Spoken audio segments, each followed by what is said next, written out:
pour ta grâce au milieu de nous.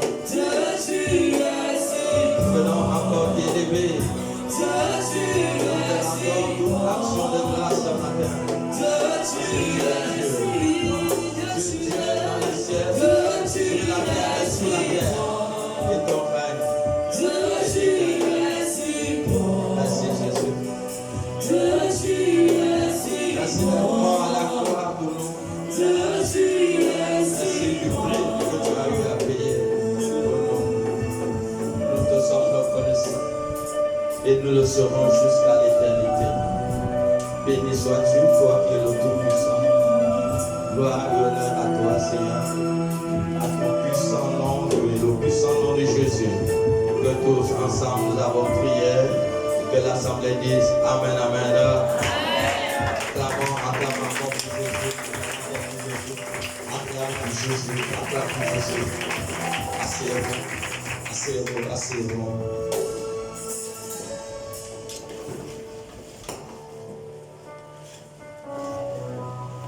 Soyez la bienvenue ce matin dans la présence de Dieu.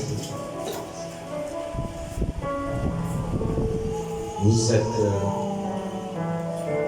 au meilleur endroit.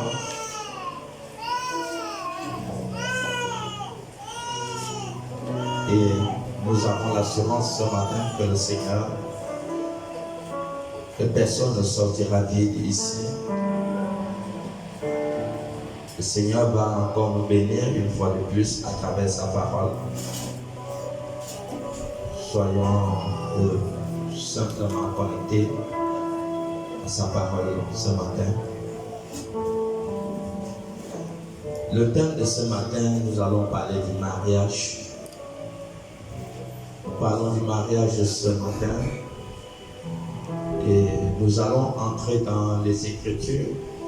Nous allons lire d'abord le premier verset dans le livre de Luc, chapitre 13, le verset 23 et le verset 24. Si on peut avoir un lecteur qui lit. Et Luc, chapitre 13, le verset 23, verset 24. Est-ce qu'on peut nous préparer le deuxième micro? Vous devez préparer toujours ce deuxième micro chaque dimanche. Il est dit dans Luc 13, verset 23 à 24. Quelqu'un lui dit, Seigneur, n'y a-t-il que peu de gens qui soient sauvés? Il leur répondit, et pensez-vous d'entrer par la porte étroite? Car je vous le dis, beaucoup chercheront à entrer, et ne le pourront pas. Asseyez-vous.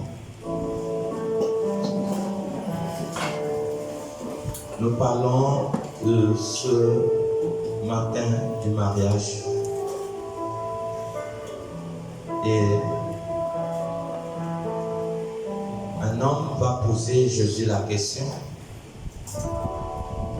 Et il va poser Jésus la question, y a-t-il que peu de personnes qui puissent être sauvées? Jésus va répondre qu'il y a peu de personnes qui vont être sauvées. Et que les gens devaient s'efforcer à entrer par la porte étroite. Jésus a dit qu'il y a juste un petit nombre de personnes qui seront sauvées. Un petit nombre de personnes. Alors la question qui se pose, est-ce que tu fais partie de ce petit nombre de personnes qui vont être sauvées le dernier jour? Est-ce que tu fais partie de ce petit nombre de personnes? Juste un petit nombre qui sera sauvé. Un petit nombre de personnes.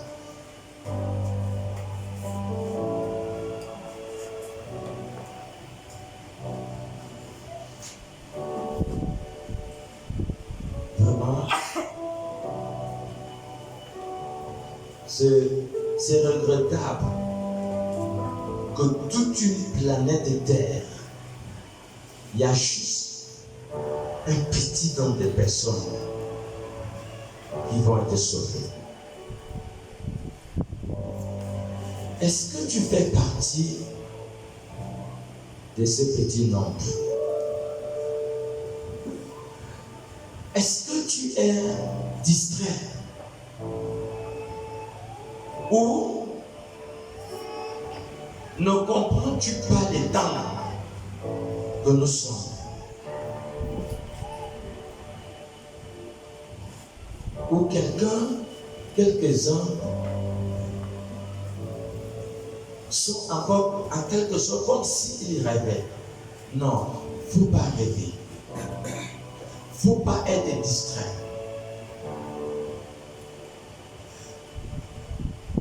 Tu dois t'efforcer à être parmi ce petit nombre de personnes qui vont être sauvées au dernier jour. Et je regardais et j'ai cherché l'une des raisons pour lesquelles un petit nombre de personnes devaient être sauvées. Et j'ai compris que la plupart des personnes qui vont perdre le ciel, ce sont des personnes qui auront violé les règles du sexe. Ce sont des personnes qui auront violé les règles du mariage.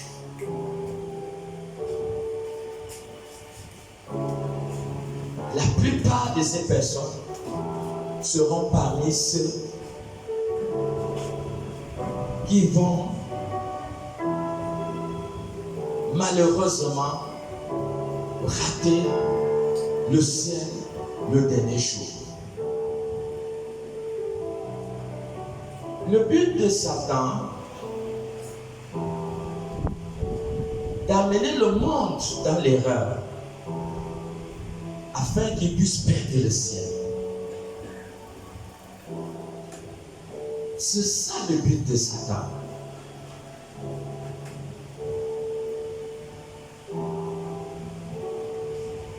Un jour, nous partirons.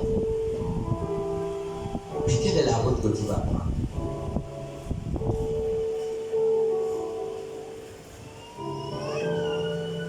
Est-ce que tu as eu à te poser la question que quelle est la route que tu vas prendre?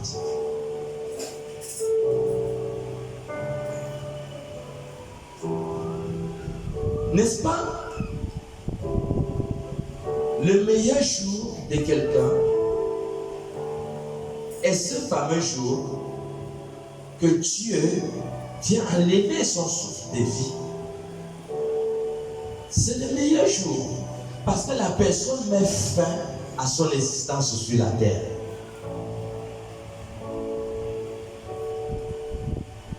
Quelle est la route que tu vas prendre? Si tu négliges ta vie de l'autre côté, tu négliges ta vie de l'autre côté. Je n'ai jamais vu la mort venir cogner à la porte. Coco, c'est qui? C'est moi la mort, je suis venu te prendre. Jamais. Elle vient toujours par surprise. Par surprise, nous n'avons pas droit à la distraction, nous n'avons pas droit à perdre le temps, parce que nous savons que ce jour peut arriver à n'importe quel moment de notre existence. Mais la chose la plus essentielle dans la vie du croyant est de préparer sa vie pour l'autre côté. Voilà pourquoi le diable va s'assurer de capturer l'humanité, à travers la vie désordonnée du sexe,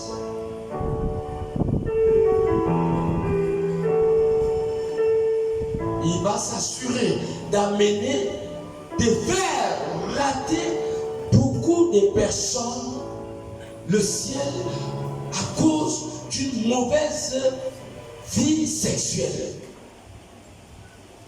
Parce que même le diable sait que dès le commencement, la toute première institution qui a été établie dans le jardin de Dieu, c'est le mariage. C'est le mariage. Donc voilà pourquoi Dieu dit, il est clair, il dit dans Genèse 2, 24, il n'est pas bon que l'homme soit seul. L'homme quittera son père et sa mère et s'attachera à sa femme. Dieu a établi la loi concernant le système de procréer, de créer. Une loi a été établie et le diable s'assure d'amener l'humanité dans la violation de cette loi pour capturer ses proies et les entraîner avec lui dans la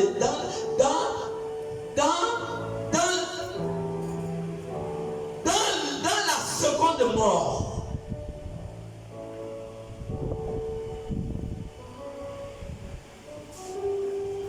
Alors, il a amené les gens à vivre une vie libre.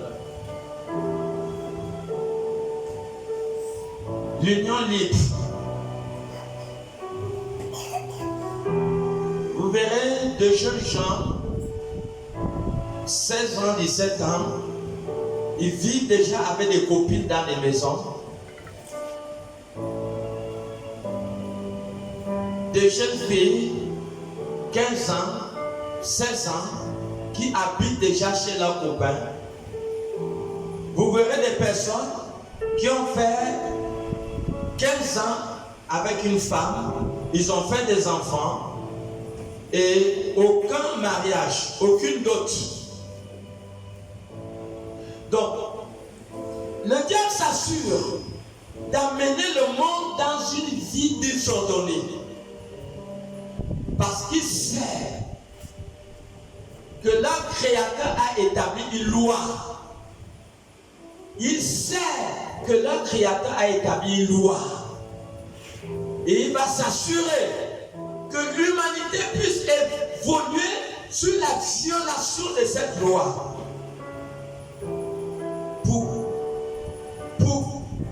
Pour que plusieurs puissent rater le ciel. Beaucoup de personnes, la plupart, vous voyez, c'est juste un petit nom. Pourquoi? À un certain moment, asseyez-vous dans votre maison et réfléchissez, posez-vous la question, pourquoi juste un petit nom va être sauvé? Pourquoi?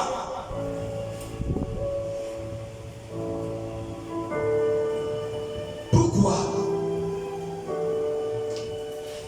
Je suis sûr que plus de 70% des personnes ou 80% des personnes qui n'auront pas la grâce d'aller au ciel seront ceux qui auront vécu une vie désordonnée du sexe.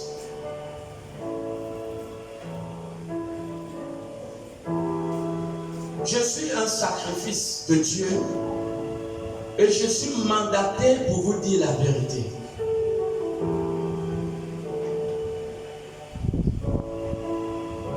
Et mon souhait pour mes soeurs et frères qui vivent avec des hommes sans le mariage, mon souhait est que avant que leur jour arrive, que le Seigneur trouve qu'ils sont déjà mariés. C'est ça mon souhait. Donc nous devons comprendre les temps que nous sommes. Nous devons comprendre que Dieu a établi une loi et que cette loi doit être respectée. cette loi doit être respectée.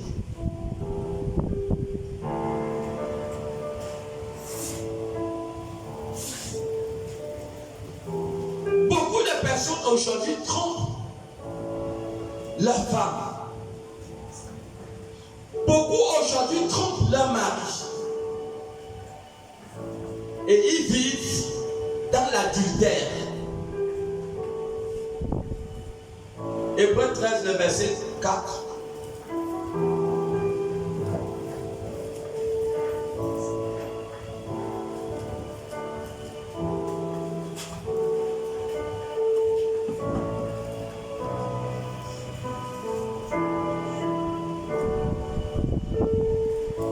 Hébreux 13, le verset 4. Il est dit dans Hébreux 13, verset 4, que le mariage soit honoré de tous. Le mariage doit être honoré de tous. Et le lit conjugal est exempt de souillure. Le lit conjugal ne doit pas être souillé. Car Dieu jugera les impudiques et les adultères. Dieu va juger les impudiques et Dieu jugera les adultères. Toute impudicité sera jugée. Tout adultère sera jugé. Et le diable s'assure pour capturer ses proies à travers une vie d'impudicité.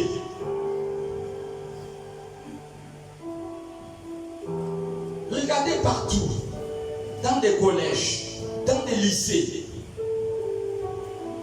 Quelle jeune fille aujourd'hui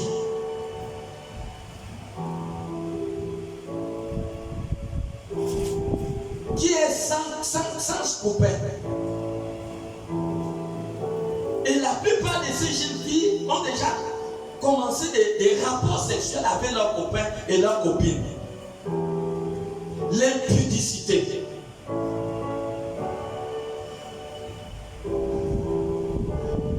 Et tout ça, ce sont des pièges sataniques parce que le diable sait qu'il y a une règle qui a été établie par rapport au mariage. Apocalypse 21, 8. Une règle a été établie. Donc il s'assure d'amener le monde dans une vie d'impudicité, une vie de sexe désordonné. Il sait qu'il y a beaucoup qui vont rater le ciel à travers cette vie. Apocalypse 21, 8. Il est dit dans Apocalypse 21, verset 8. Mais pour les lâches, les incrédules, les abominables, les meurtriers, les impudiques, les enchanteurs, les idolâtres, et tous les menteurs. Leur part sera dans les temps. Ardent de feu. Leur part sera dans les temps ardents de feu. De souffle. Ce qui est la seconde mort. C'est ce qui est la seconde mort. Donc, les gens seront jugés par rapport à leurs mauvaises actions.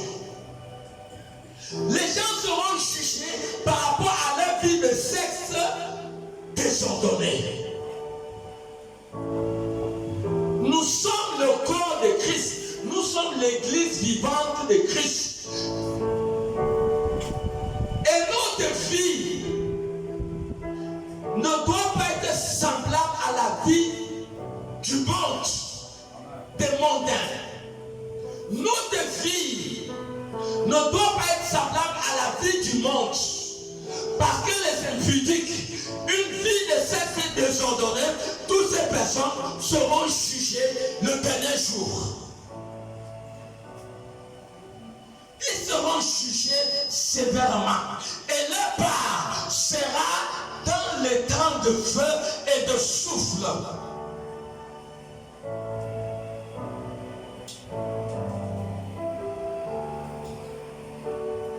Comprenons aujourd'hui la nécessité de s'asseoir et de réfléchir.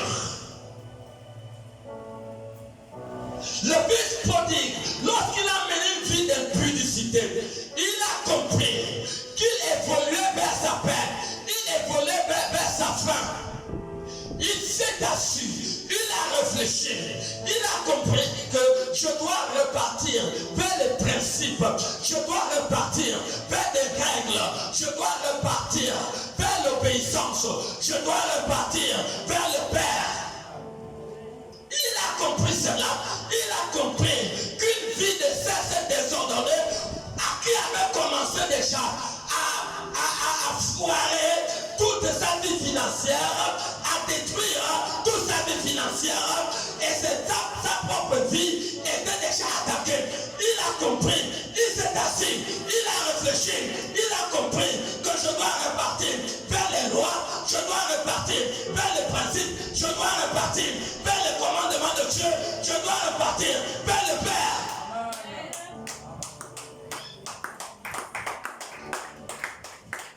Il a réfléchi.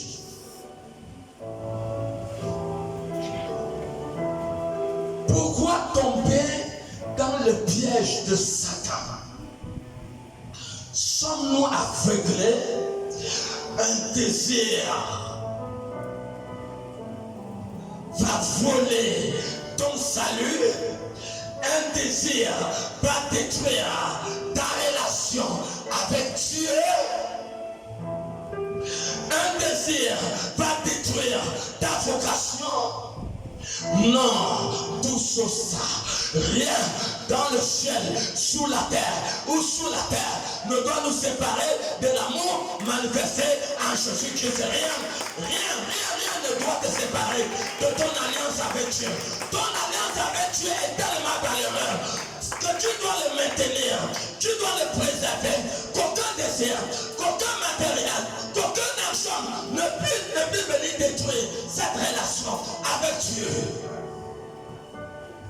Rien n'est au-dessus de ta relation avec Dieu. Rien. Qu'est-ce qu'il faut? L'autre côté où nous partons. Qu'est-ce qu'il vaut l'autre côté où nous partons? Chacun doit s'asseoir et comprendre que je dois revenir vers les règles établies par mon Créateur. Je dois revenir vers Dieu. Parce que toute action des hommes sera jugée un jour. Ecclésiaste 12, le verset 16. Toute action des hommes sera jugée un jour. Pourquoi être coupable devant Dieu? Pourquoi vivre une vie de culpabilité devant Dieu? Pourquoi? Ecclésiaste 12, 16. Il est dit, car Dieu amènera toute œuvre en jugement. Dieu amènera toute œuvre en jugement. Au sujet de tout ce qui est caché. Au sujet de tout ce qui est caché. Soit bien, soit mal. Soit mal. Il amènera toute œuvre en jugement. Au sujet de ce qui est caché. Toutes les actions des hommes cachés seront jugées un jour devant le Seigneur.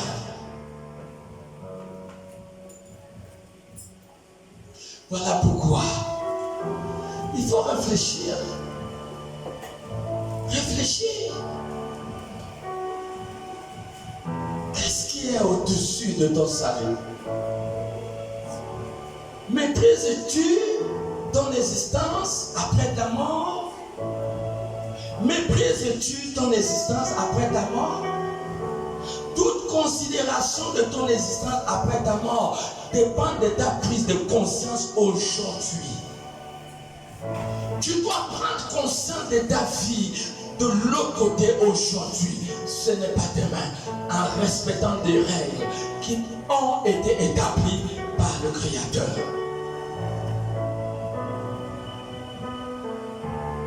Le lit conjugal doit être sans souillure.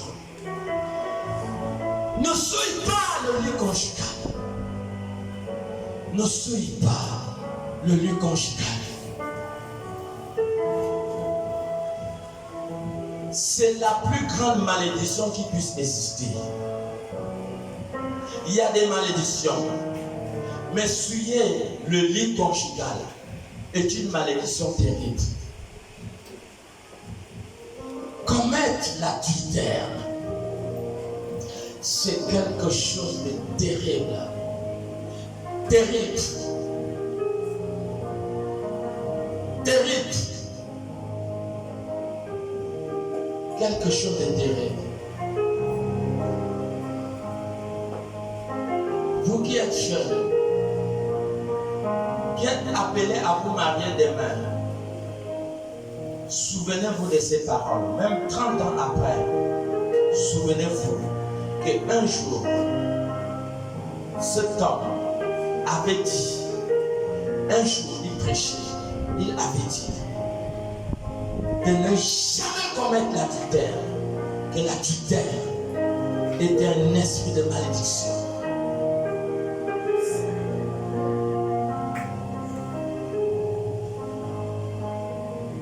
Un esprit de malédiction.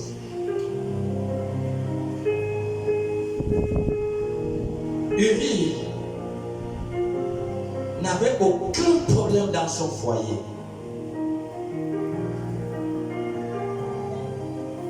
Aucun problème. Mais son sexe, le sexe de sa femme, va devoir amener la mortalité dans la société.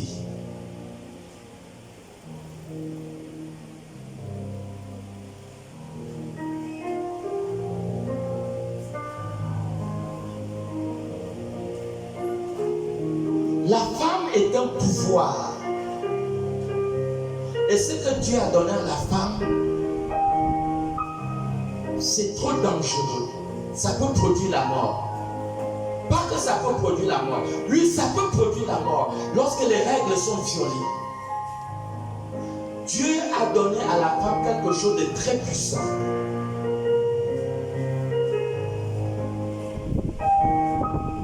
Très puissant. 2 Samuel 11, le verset 14 à 15. Uri n'avait pas de problème dans son foyer. Mais les problèmes vont devoir commencer. Parce qu'une femme n'a pas respecté la loi établie par Dieu concernant le sexe.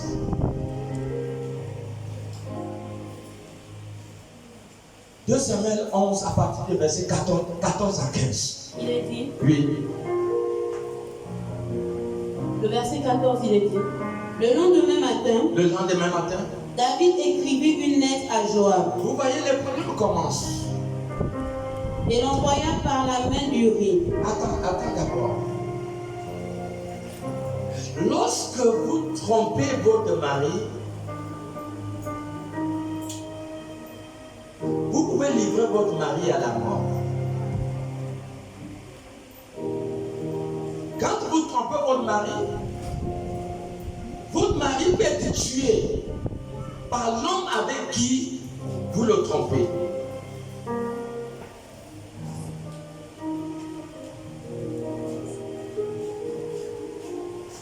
Lorsque l'homme trompe sa femme,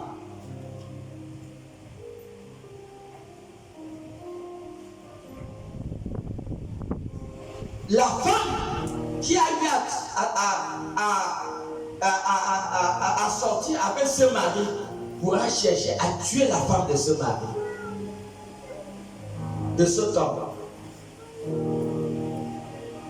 Donc ce sont des choses très dangereuses.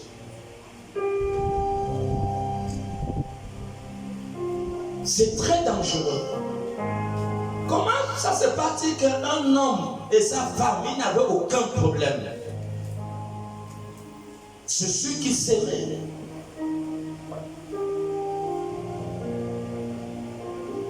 Mais voici, la femme, à cause d'une mauvaise action de sa part, va devoir être une source de la mort de son mari.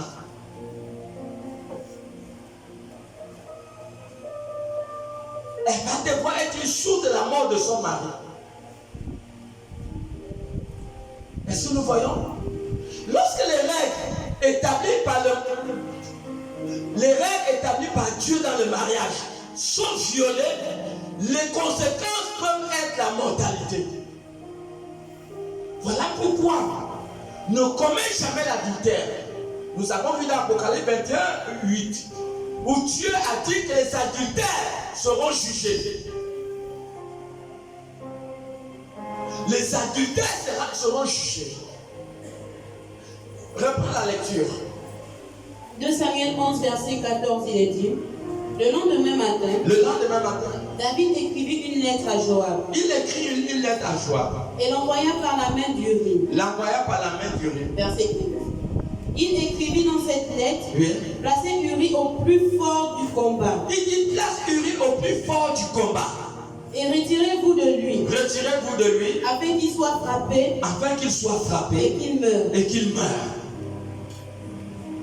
Est-ce que ça c'est normal?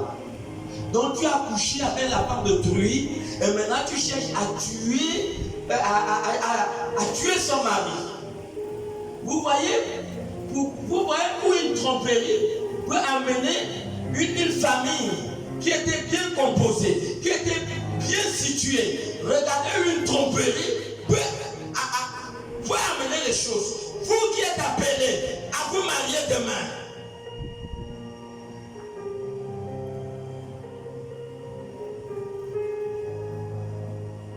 Le verset 26, et un jour, elle s'est mise à pleurer.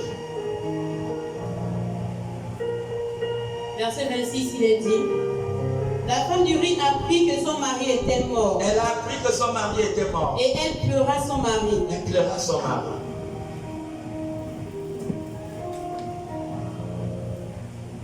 Vous voyez? Elle pleure son mari. Mais il y a des erreurs qui sont irréparables. Voilà pourquoi c'est mieux de ne pas commettre des erreurs. Parce qu'il y a des erreurs irréparables. Elle pleure là, elle reconnaît que c'est sa faute. Mais Uri est déjà mort.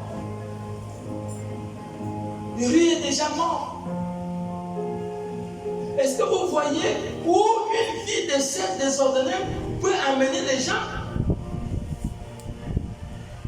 Genèse 34, le verset 1 à 2. Regardez où une vie désordonnée du sexe peut amener les gens, amener à endeuiller une famille.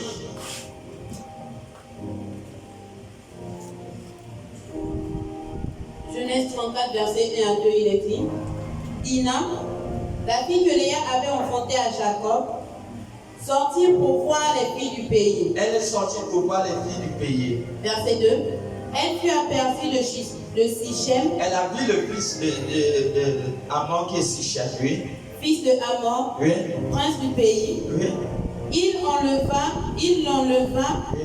Coucha avec elle. Vous voyez, il a enlevé la pauvre fille. Les pauvres frères, ils avaient une seule sœur. Ils avaient les fils de Jacob. Ils étaient 12. Leur seule sœur, Dina, était pour eux comme l'or. C'était pour eux comme l'or. Mais ce garçon de Sichem a osé aller violer, coucher avec leur sœur. Regardez ce qui s'est passé au verset 26. Verset 25 à 26. Il est dit, le 3e jour, pendant qu'ils étaient souffrants, les 2 fils de Jacob, Siméon et Lévi, frères de Dina, prirent chacun leur épée, tombèrent sur la ville qui se croyait en sécurité et tuèrent tous les mâles. Verset 26. Ils passèrent aussi au fil de l'épée Hamor et Sichem, son fils. Ils enlevèrent Dina à la maison de Sichem et sortirent. Vous voyez, un désir de 5 minutes a tué tous les hommes d'une ville. Ça a amené, quand je dis que Dieu a donné à la femme quelque chose de puissant, mais très dangereux. Est-ce que vous les femmes, vous comprenez? C'est très, ça peut être mortel.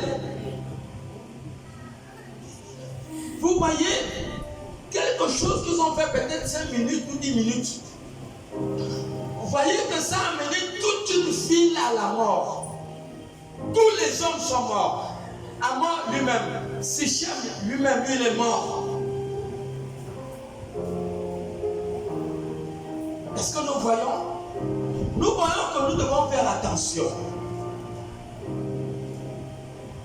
Faites attention. La parole de Dieu déclare que celui qui a trouvé la femme a trouvé le bonheur. Préserve ton bonheur pour ta future épouse. Préserve ton bonheur pour ta future épouse. Ne livre pas ta vie. Ne livre pas ta vie. Ne livre pas ta vigueur aux femmes. Selon Proverbe 3, lis le Proverbe 31, le verset 3. Ne prends pas ton énergie et tu les dépenses avec les femmes, ta vigueur, ta jeunesse, ta force. Non. Non, ne le fais pas. Ne prends pas ton énergie pour le dépenser avec les femmes. C'est ce que Proverbe 31. Verset 3, il est dit, Oui. ne livre pas ta vigueur aux femmes. Ne livre pas ta vigueur aux femmes. Et telle voix à ceux qui perdent les rois. Est-ce que nous voyons? Ne livre pas ta vigueur aux femmes. Conserve-toi pur pour des choses que Dieu a préparées pour toi. Ne livre pas ta vigueur aux hommes.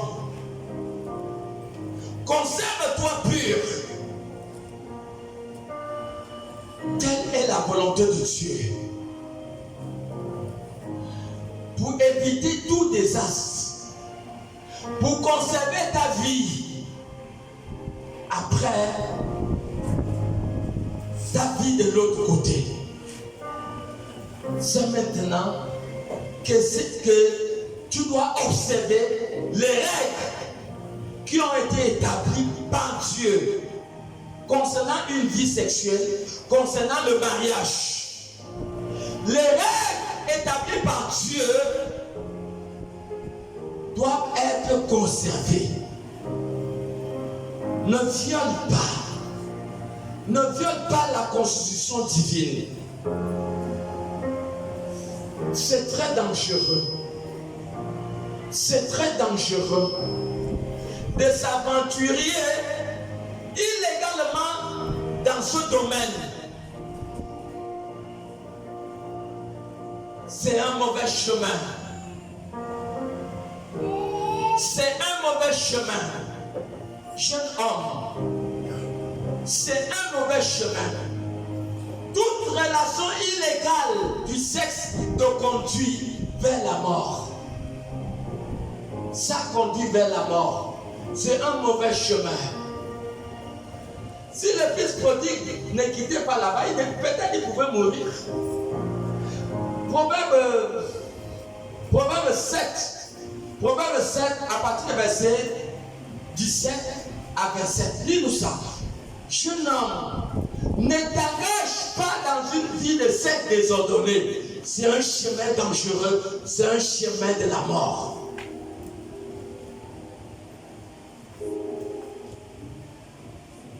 Proverbe 7, 17 à 27. Il est dit, j'ai parfumé ma couche de myrrhe, d'aloe. Voilà une prostituée qui elle est mariée. Elle a son mari. Son mari a juste fait un voyage. Une infidèle. Je ne sais pas comment dire ça. Hein? Une adultère. Donc pendant que son mari se déplace, elle reste à suyer le lit conjugal. Et c'est ce que le problème nous parle. Et le problème nous dit, jeune homme, ne suis pas ce chemin. Tout chemin de sexe illégal peut te conduire vers la mort. Ça peut détruire ta vocation, ça peut détruire ton appel, ça peut détruire ta destinée. C'est ce que le Proverbe dit. 7, 17 à 27. J'ai parfumé ma couche de myrrhe. Elle a parfumé sa couche de myrrhe, d'aloe et de cinnamon. Oui. Viens. Tiens. Enivrons-nous d'amour. Il dit, enivrons-nous d'amour. Jusqu'au matin. Jusqu'au matin. Livrons-nous joyeusement. Elle est la capable de oui, continuer. À la volupté. Oui. Quand mon mari n'est pas à la maison, il est parti pour un voyage lointain. Voilà. Il a pris avec lui le sac de l'argent. Il ne reviendra à la maison qu'à la nouvelle lune. Voilà. Elle le séduisit à force de paroles. Oui. Elle l'entraîna par ses lèvres doucereuses. Voilà. Elle se mit tout à coup à la suivre. Oui. Comme le bœuf qui va à la boucherie. Comme un fou qu'on lit pour le châtier. Verset 23. Jusqu'à ce qu'une flèche lui perce le foie. Comme l'oiseau qui se précipite dans le filet. Vous voyez, juste à ce qu'une flèche lui perce le foie. Sans savoir que c'est au prix de sa vie. Sans savoir que c'est au prix de sa vie. Et maintenant, mes fils, mes fils, écoutez-moi. Dieu dit écoutez-moi. Et soyez attentifs aux paroles de ma bouche. Soyez attentifs aux paroles de Dieu. Que ton cœur ne se détourne pas vers les voies d'une telle femme. Que ton cœur ne suive pas les voies d'une telle femme. Une femme qui va t'amener dans des relations hors des règles établies par le Créateur. Il dit attention, attention, mon fils. Ne t'égare pas dans ses sentiers. Ne t'égare pas dans les voies d'une telle femme. Car elle a fait tomber beaucoup de victimes. Elle a fait tomber beaucoup des hommes. Et ils sont nombreux. Et ils sont nombreux. Tous ceux qu'elle a tués. Elle a tué beaucoup de gens. Verset 27. Oui. Sa maison. Sa maison. C'est le chemin du séjour des morts. Sa maison, c'est le chemin du séjour des morts. Il descend vers la demeure de la mort. Voilà, il descend vers la demeure de la mort.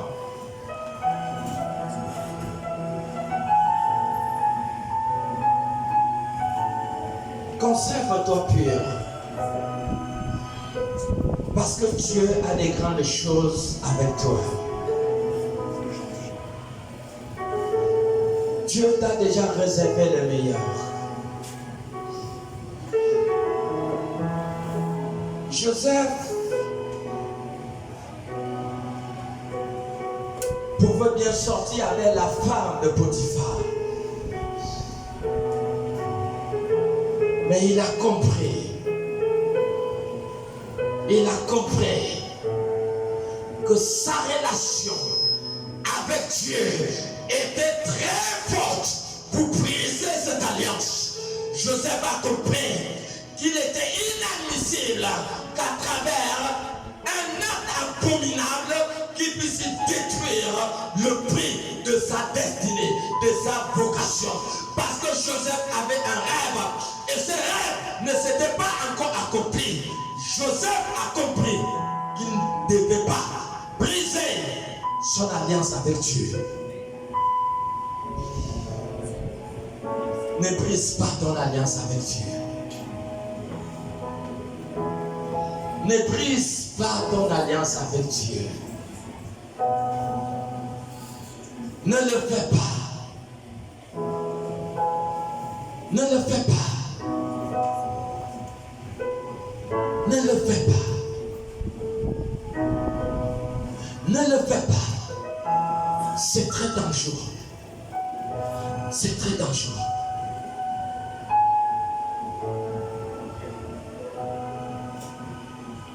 Dieu t'a gardé le meilleur.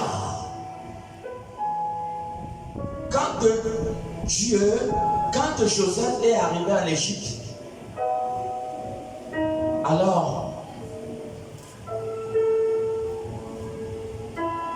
au temps de Dieu, on l'a donné une très belle femme. Et c'est ce que Dieu réserve pour toi. Un bel homme. Conserve-toi pur. Conserve-toi pur devant Dieu.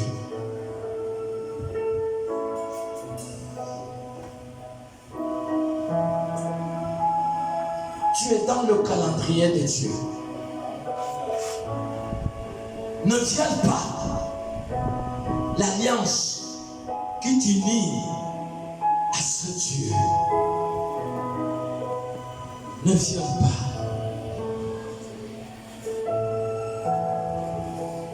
Ne viole pas.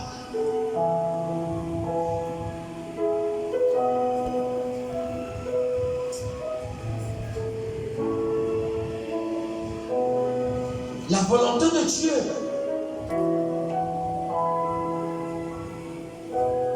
Et que les gens se marient.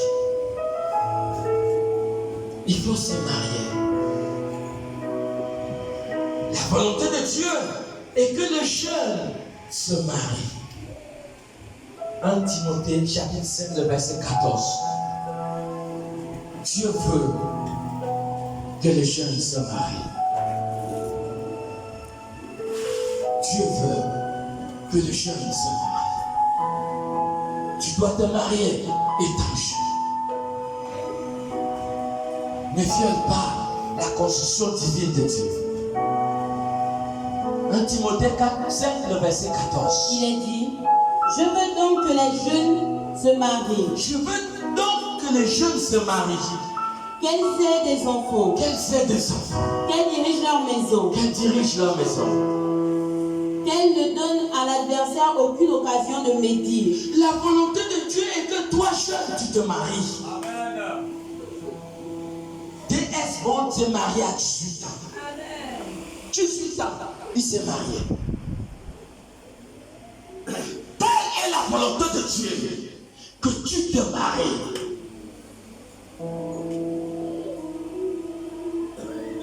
Dieu n'est pas contre le mariage des jeunes, mais Dieu est contre le péché. Dieu est contre la violation des règles qui ont été établies pour le mariage. C'est ce que Dieu est contre. La volonté de Dieu n'est pas que Dieu regarde dehors, ne regarde pas les païens. Abraham, dans Genèse 24, a envoyé son serviteur aller chercher Isaac, sa femme, dans sa maison. Donc tu dois guetter, tu dois regarder ton futur époux, ta future épouse dans l'église. Est-ce qu'on est là pour dire amen? C'est vrai, papa, prêche. Amen. Aïe l'œil. Aïe l'œil. Vous regardez ton épouse. Oh yes. Dans l'église. D.S. Bond s'est marié à 18 ans. Peut-être que tu es là, tu as dépassé 18 ans. Tu es déjà en train de te marier. C'est vrai, papa, c'est vrai. Regarde. Mes filles ne vont pas aller se marier loin. Elles doivent se marier dans la maison de leur père. Regarde. Aïe l'œil. Aïe l'œil. Aïe l'œil. Aïe l'œil. Dis à celui qui est à côté de toi, aïe l'œil. Aïe l'œil.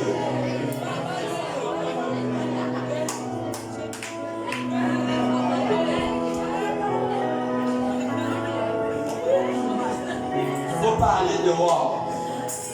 Je ne veux pas souffrir avec mes filles et puis une autre personne va venir la prendre à la maison. Jamais.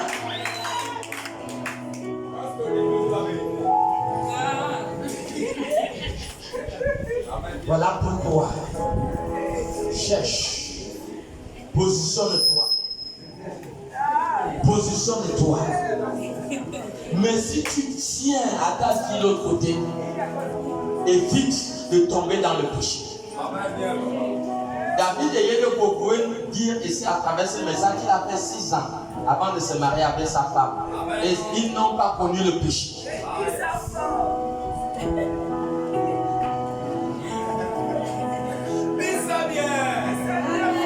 Est-ce qu'on peut acclamer pour Jésus?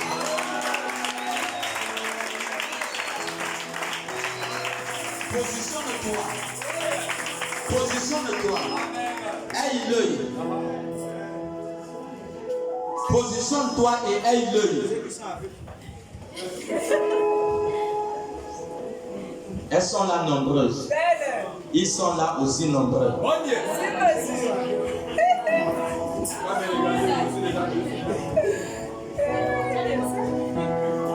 Faut pas avoir honte. Si tu vois que celle-ci peut continuer, vous pouvez continuer vos jours ensemble. Il faut aller lui dire que je t'aime et je voudrais faire le chéri avec toi. Faut pas avoir honte.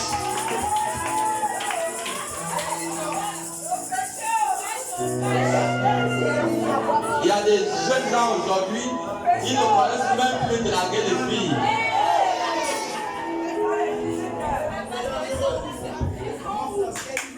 sont timides, on dirait quoi? D'autres personnes vont venir vous prendre des femmes dans votre église alors que vous-même vous êtes là. Papa, jamais, ça c'est le péché. Amen. Sois un homme, avance et dis, je t'aime et je voudrais qu'on puisse arriver au mariage. Mais faites attention au péché. Un seul acte de Dina, illégalement, a tué toute une ville. Sachez, le secret vous a été révélé, c'est que vous portez. Vous portez quelque chose de très dangereux, ça peut être mortel lorsque c'est utilisé illégalement. Il faut faire très attention. Très attention. Est-ce que la chorale peut nous emmener dans un cantique d'adoration avant que nous allons continuer? Il faut faire très attention. Tu dois te positionner. Et si tu pêches, tant pis pour toi-même. Tu assumeras l'acte de tes erreurs. Oui, tant d'années, tant de souffrances, tant de persécutions, tant d'oppressions, je ne te laisserai pas passer. Tant que je ne te tiens, Jésus, je ne te laisserai pas passer. Tant que je ne te tiens, Jésus, par la main, par la main.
Éphésiens 25, Éphésiens plutôt 5. Éphésiens 5, 22, à partir du verset 22. Éphésiens 5, à partir du verset 22.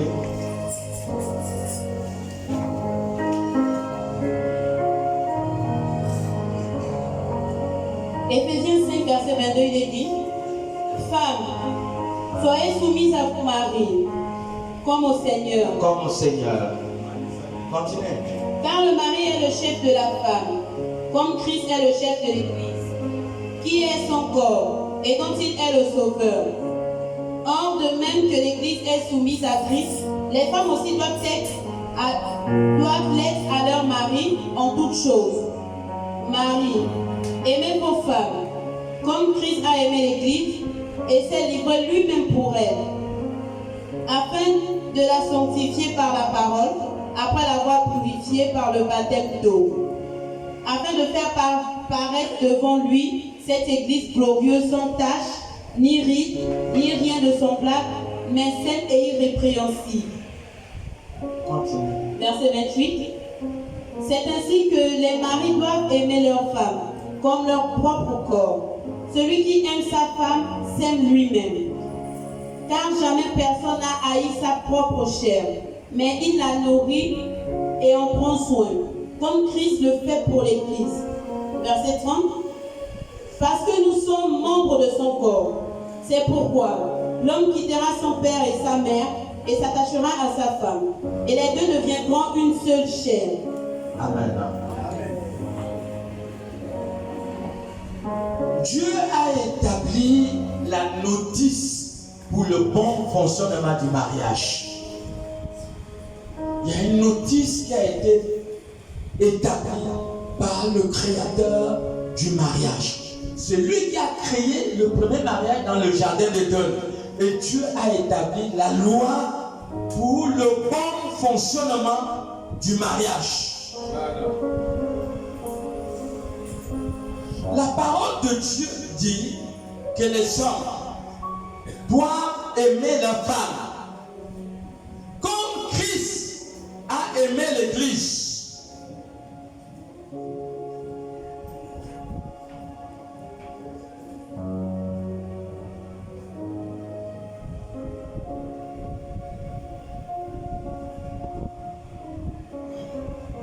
Tout problème qui commence dans le foyer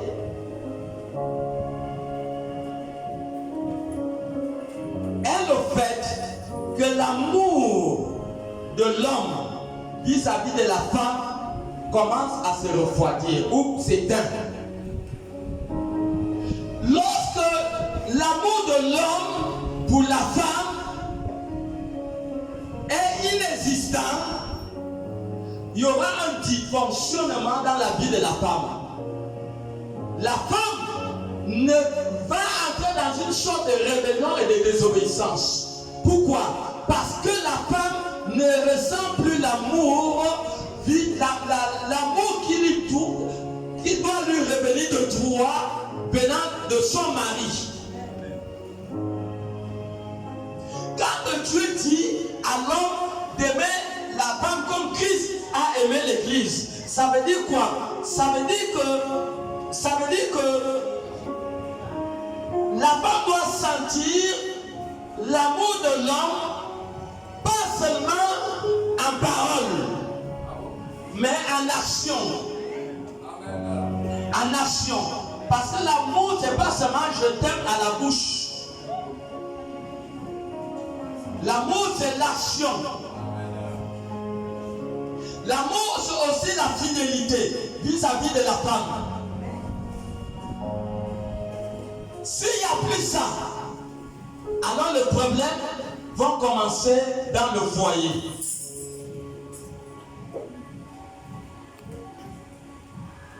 Où est le premier amour? La première semaine que tu t'es rencontré avec ta femme, ça brûlait au-dedans de ton cœur. Pourquoi 10 ans après cet amour est inexistant? Il y a quelque chose qui se passe ou il y a quelque chose qui s'est passé. C'est pas normal. La première semaine, le premier mois, la première année, c'était intense. Voilà, il y avait des cadeaux, il y avait des présents, il y avait plusieurs choses. Peut-être que tu donnais à ta femme, il y avait des petites balades, il y avait un bon nombre de choses. Mais après un certain nombre d'années, ces choses disparaissent. Pourquoi? Dis à celui qui est à côté de toi que pourquoi?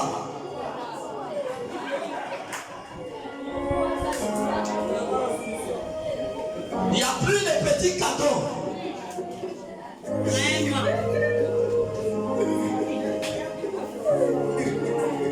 Le mari qui s'assied tout le temps à côté de sa femme, c'est plus ça.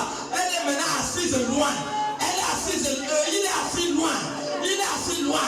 La femme constate que ça devient comme si la femme a des chiottes au corps. Le mari s'éloigne maintenant. Ce n'est plus ça l'intimité qu'il y avait hier. On ne voit plus cette intimité au-delà de la femme. On ne voit plus cette intimité plutôt au-delà de l'homme.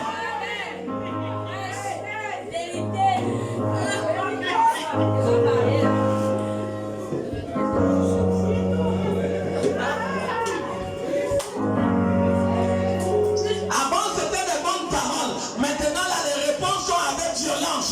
La femme n'arrive même plus à bien parler à son mari.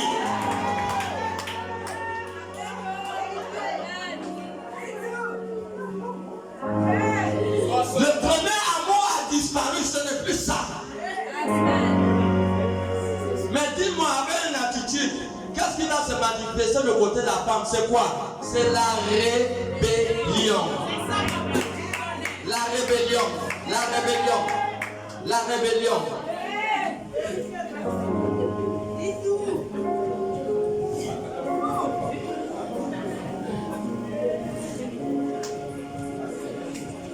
Quand ça a commencé, tu pouvais répondre au téléphone à côté de ta femme.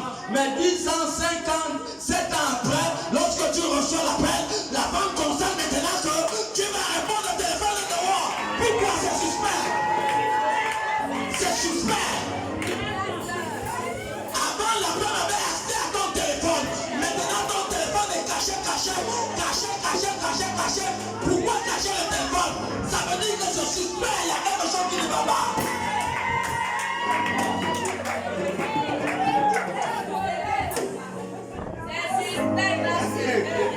Avant, la femme voyait le salaire. Maintenant, là, c'est la fin du mois. Le mari vient le poche vide. On ne sait même pas où il gagne l'argent. On ne connaît pas où l'argent ça part. Avant la fin du mois, le mari venait remplir le congélateur. Mais ce n'est plus ça. C'est comme s'il y a déjà un deuxième bureau quelque part. C'est suspect. Et la femme commence à être passive. Elle commence à avoir des soucis. Elle commence à être plus en elle-même. Parce qu'elle sent qu'il y a quelque chose qui ne va pas dans la vie de son mari. C'est vrai ou c'est faux?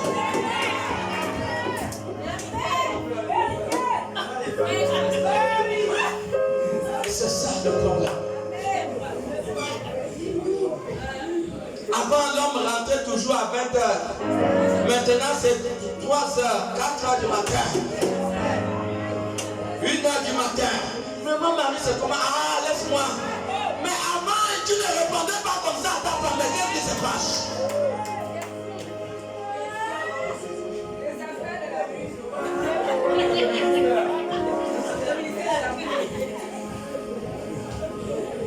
S'il n'y a pas l'amour, il n'y a pas de soumission. Parce qu'au verset 21, on a dit femme, soyez soumise. Mais s'il n'y a pas l'amour venant de l'homme, la femme va entrer dans quoi? Dans la rébellion.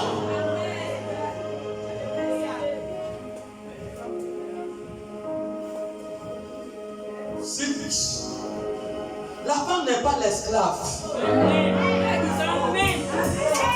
C'est écrit où dans la Bible qu'on a dit que c'est la femme qui doit laver les habits de l'homme. L'homme ne peut pas laver les habits de sa femme.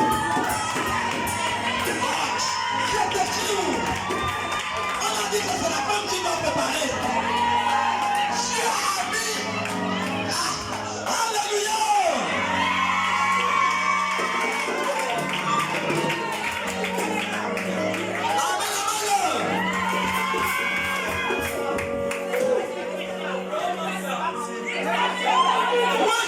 Je viens pour t'aider. Je ne suis pas censé t'aider.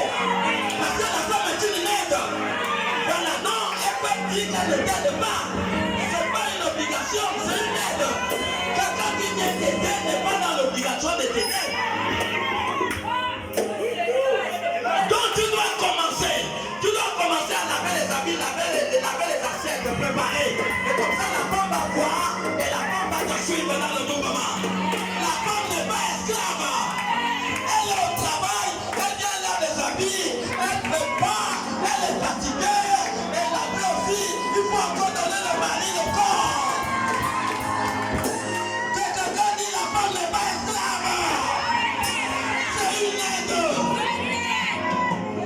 La femme n'est pas esclave, arrêtez ça. Il y a des gens qui n'ont même pas visé. C'est la femme qui va écraser la femme. Elle vient peut-être du travail, elle est fatiguée, elle vient encore préparer, elle vient parler la maison, elle lave les assiettes, elle lave les habits, mais ça c'est quoi? Ça c'est plus que l'esclavage, ça. Alléluia! Personne n'est esclave, elle tombe quand même le Seigneur.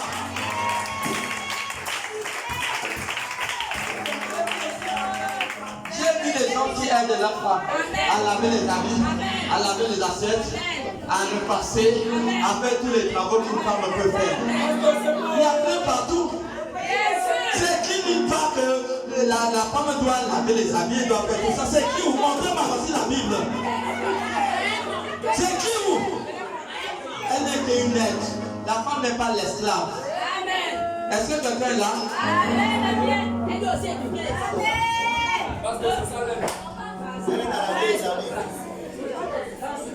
Il faut qu'à un moment nous puissions avoir pitié vraiment de la femme. Elle est trop chargée.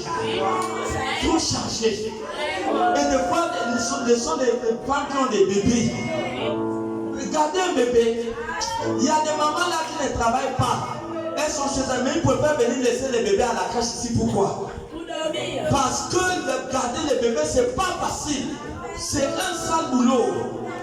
Et des fois, c'est elle qui se charge de ça. Tout ça, c'est elle. C'est elle. Non. À un moment, il faut avoir pitié de ta femme. Et c'est ça aussi. Un homme qui aime sa femme, tu vas aller voir, chérie, c'est moi qui prépare aujourd'hui. Non, chérie, laisse.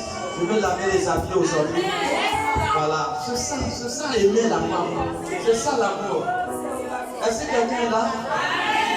Hein? Est-ce que un homme laver les affaires, c'est un péché? Non. Ça enlève ton titre de maître de la maison. Ça n'enlève pas ton titre. Tu es toujours le chef. Hein? Aider ta femme à laver les habits ne t'enlève pas ton chef. Tu es toujours chef.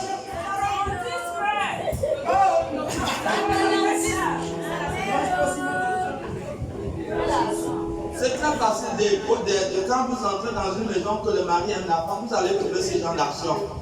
Vous allez trouver le mari des fois qui prépare, des fois il lave des habits. Moi Dieu combien il y a des gens comme ça qui lavent les habits. Ils lavent les habits. Oui. Les maris doivent aimer leur femme. Et à partir de là, écoutez, quand vous êtes bien avec votre femme, pourquoi elle ne sera pas soumise? Pourquoi elle ne va pas obéir? Parce que la Bible dit, soyez soumise à vos maris. Mais un mari qui te fait ça dur, mais tu as de la peine pour être soumise à lui. Il te prend pour un esclave, mais tu vas te soumettre. Vraiment, c'est possible, mais c'est pas facile. C'est pas facile.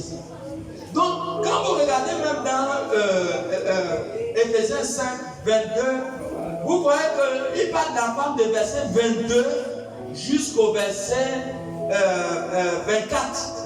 Et vous verrez qu'il parle de l'homme de verset 24 jusqu'à la fin. Donc, l'homme a plus de responsabilités à assumer pour établir la paix dans le foyer. Bien sûr que la femme, Dieu dit que la femme bâtit son foyer, mais la plus grande responsabilité, c'est d'abord l'homme.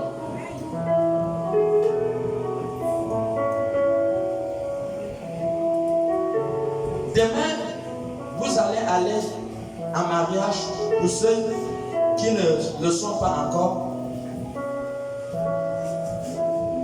Vous devez respecter votre mari.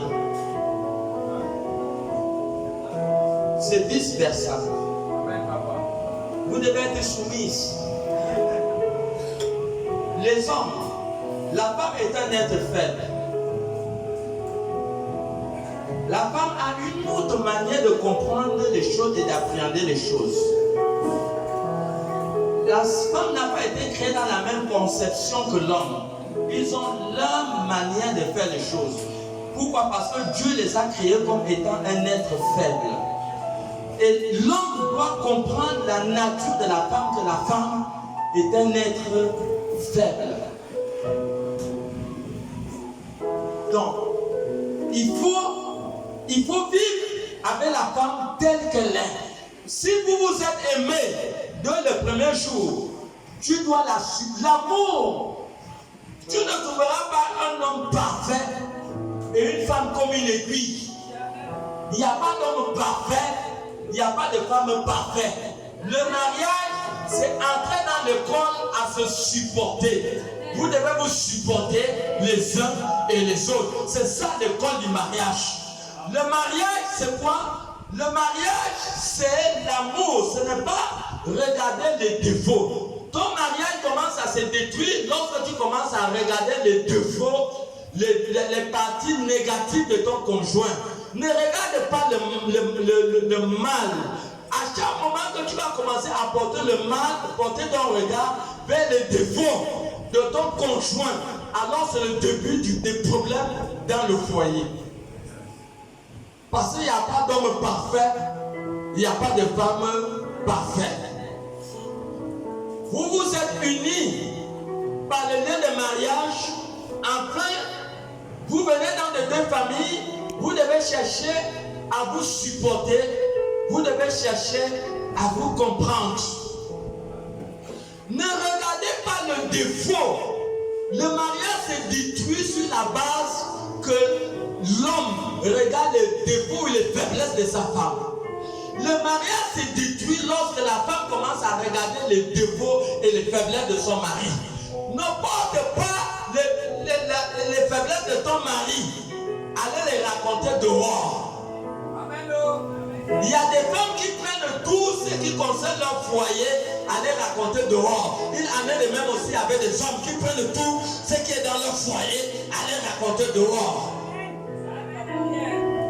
Vous devez protéger les faiblesses des uns et des autres.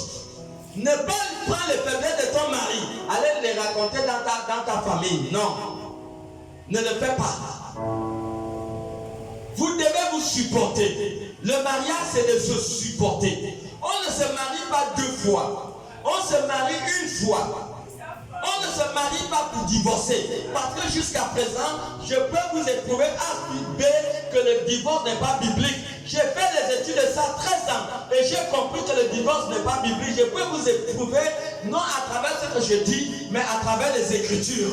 Donc ne pense pas que tu te maries pour te divorcer demain. Tu as double fois de réflexion, de réfléchir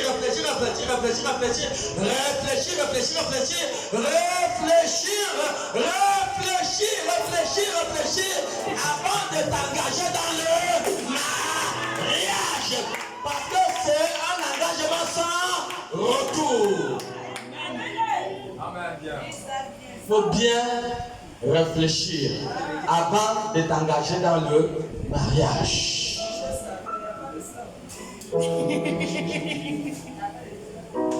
On ne se marie pas pour divorcer. Tu as tout le temps de pouvoir étudier ton conjoint. S'il est avare, s'il a une tête tordue, si c'est un paresseux, si tu es prêt à le supporter avec sa paresse, tout dépend de toi-même. Tu n'es pas encore marié, c'est là où tu dois prendre la bonne décision. C'est pas que quand vous êtes déjà sorti de la dot, vous êtes sorti de la mairie, tu vas dire non, la femme là, je regrette. Tu n'as pas encore regretté, tu vas regretter double fois même.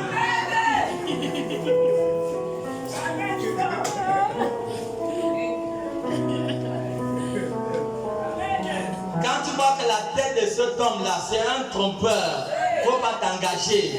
Parce que si tu te trompes avant le mariage, il va te tromper après le mariage. Si c'est un menteur, s'il ment avant le mariage, il va mentir après le mariage. Et après le mariage, les cornes poussent, les cornes. C'est là où le véritable visage de quelqu'un sort. Comment pensez-vous qu'un monsieur qui a vécu avec sa femme 20 ans, ils ont fait les enfants? L'année qu'ils se sont mariés, c'est la même année qu'ils sont allés divorcer au tribunal. Explique-moi un peu ce phénomène-là. Ils ont fait 20 ans ensemble sans problème. Mais l'année qu'ils se sont mariés, ce sont l'année qu'ils sont allés divorcer, se sont séparés. Tu peux expliquer ça comment? Donc après le mariage, là, les cornes poussent. C'est là où tu vas bien voir le visage de celui que tu as marié. Donc cherche à découvrir ce visage avant le mariage. Est-ce que quelqu'un est là? Il ne faut pas être pressé. Dis à celui qui est à côté de toi, il ne faut pas presser. Il faut bien voir, il faut avoir l'œil. Il faut avoir l'œil. Aïe, aïe, aïe. Amen. Vous les mamans, apprenez les enfants à préparer. Les gens sont fatigués avec le riz, le poulet, la tomate et le cube et le sel, c'est tout ça. Tu dis à celui qui est à côté de toi que ça, c'est quel repas ça? Même nous les hommes, on connaît le repas là. Mais attends, tu vas envoyer ta fille au mariage et on connaît préparer seulement le riz, le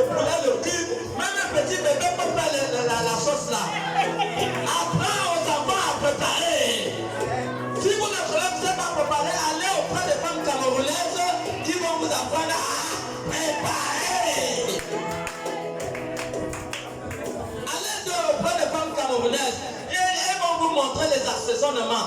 Pour maintenir aussi le foyer, pour que l'homme ne va pas manger dans les cafétérias, il faut faire la bonne sauce. Quand ton mari est dehors, il dit non, ma femme, elle prépare bien. Il est pressé pour venir à la maison, pour venir manger le menu de ta femme. Maintenir le foyer, c'est aussi le bon repas. Bien préparé, pas de riz sauce tomate. Quand quelqu'un nous retourne, on est fatigué avec ça. Même quand on dit qu'on aime préparer ça, non? Alors, même les hommes connaissent préparer ça. Moi, quand tu vas venir en mariage et tu vas venir me faire les riz sauce tomate, non. Là, les problèmes vont commencer. Alléluia! Les problèmes vont commencer. On va apprendre à préparer. Il y a des filles qui sont paresseuses. Tu vas aller dans quel mariage, tu vas mettre les ongles comme ça là, tu as la télé. On appelle les pétons là comment? La beauté du diable, hein, le bureau, hein? La beauté du diable, hein? Ah non, le nouveau péton, c'est quoi? La beauté du diable, tu es là. Tu as mis les ongles, tu as mis les phares aux cieux et tu fais comme ça. Quand le mari vient, tu dis, oh, mais tu nous as pas amené le spaghetti bien là-bas au cafétéria. Ça, c'est quelle femme ça?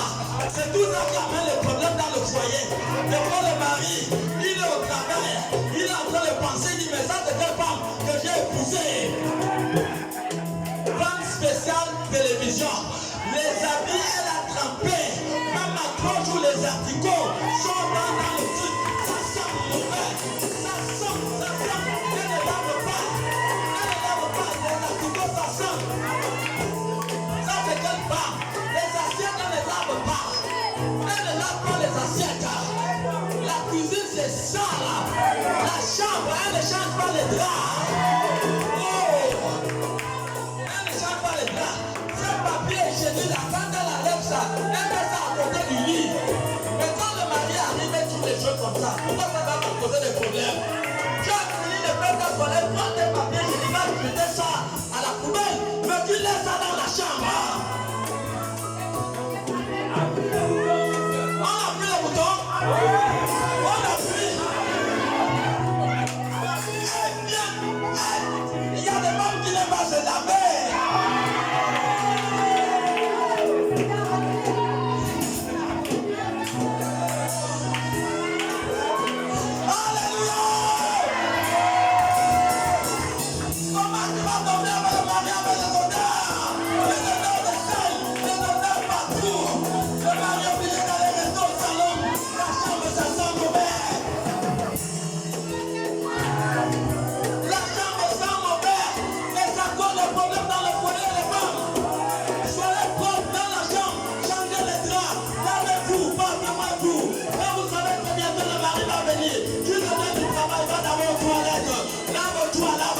N'amène pas le mauvais parfum dans la chambre.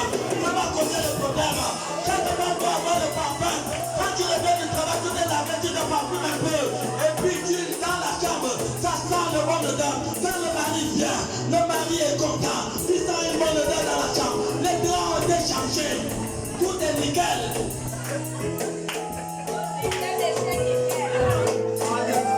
Ces petites choses, ça cause des problèmes.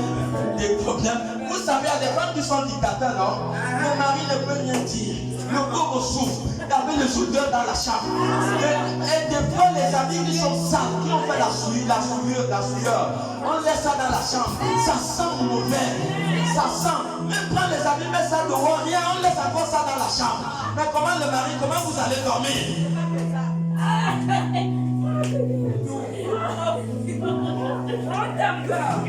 On monte. Je vous dis que les hommes, des fois ils ont les casiers là, ça sent. La casier, ils ont fait.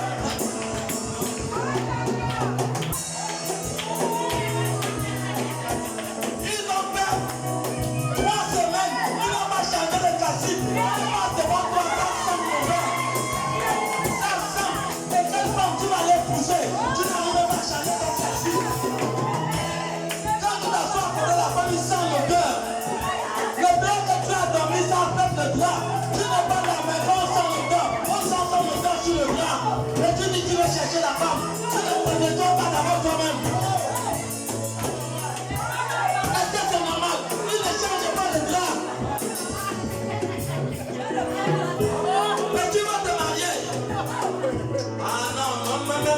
je suis dépassé là. Alléluia. Alléluia. Est-ce qu'il y a les gens dans le pour crier?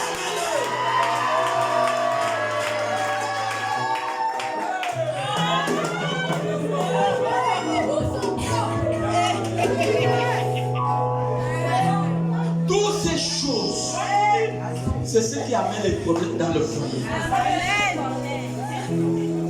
Des fois, on n'arrive pas à te dire que ton calcul sent mauvais à cause de l'autorité qui est quand dedans de ta personne. Ça sent mal, frère. Quand tu as le calcul, moi, ça même 2-3 jours change. Ça sent ta sueur, ça sent. Quand tu passes à côté, ça sent mauvais, frère. Ça sent mauvais. Regarde le calcul. Tu as porté ça une semaine, ta sueur, tout ça. Regarde, ça traverse même le pantalon, l'odeur.